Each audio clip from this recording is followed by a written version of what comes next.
gutabarwa kwanjye kwava he mubigire kuwiteka ariho Mana yaremye Mana yaremye ijuru kuwiteka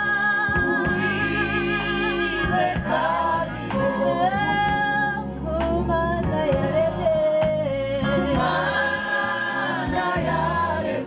ijuru banatorera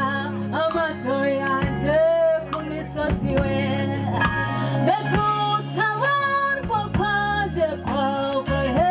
mubimbire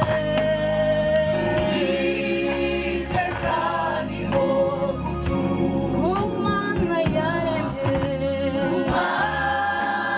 yaremye ijuru kuwiteka ariho Mana yaremye ijuru n'isi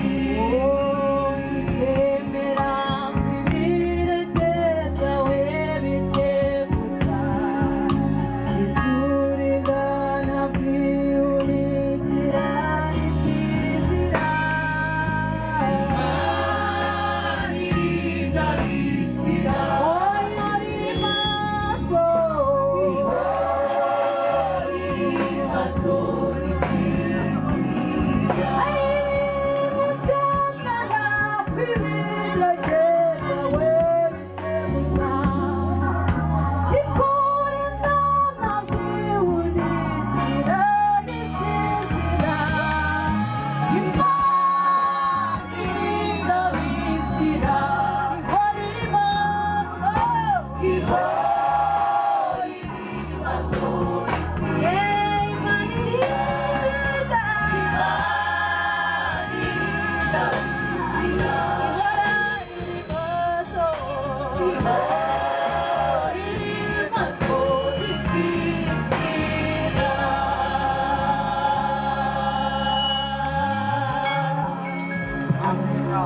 Nyagasani Mana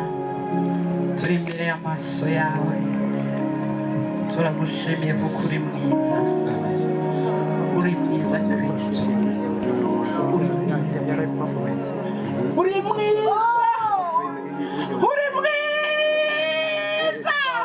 uri mwiza turagushimiye kuri uwo musozi turagushimiye neza yawe korana umucyo turi imbere yawe ni twebwe babandi wagiriye neza ni twebwe babandi wasanze twigaragura by'ivata uravuga ngo nitubeho birembera ni twebwe tugarutse imbere yawe ni twebwe haleluya uri mwiza uri umunyebambe uri umunyempuhwe turongeye turagarutse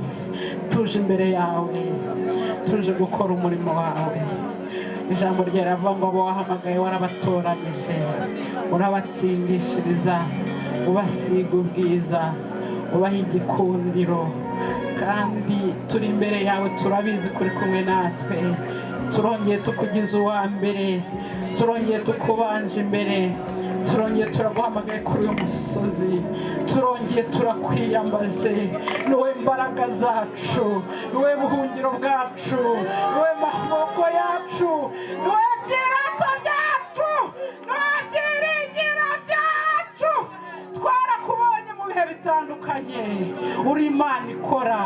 uri Imana ishoboye duterane imbere yawe Eliya yigeze yateranya abantu aravuga ngo Imana y'ukuri niyo turi bukurikire uyu munsi bigaragara kuri uyu musozi ko ari wowe Mana uyu munsi imitima iri hano ikubone uyu munsi wongera ukora imirimo n'ibitangaza mu bantu bawe imitima yacu ikomeze ihembukire imbere yawe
muntu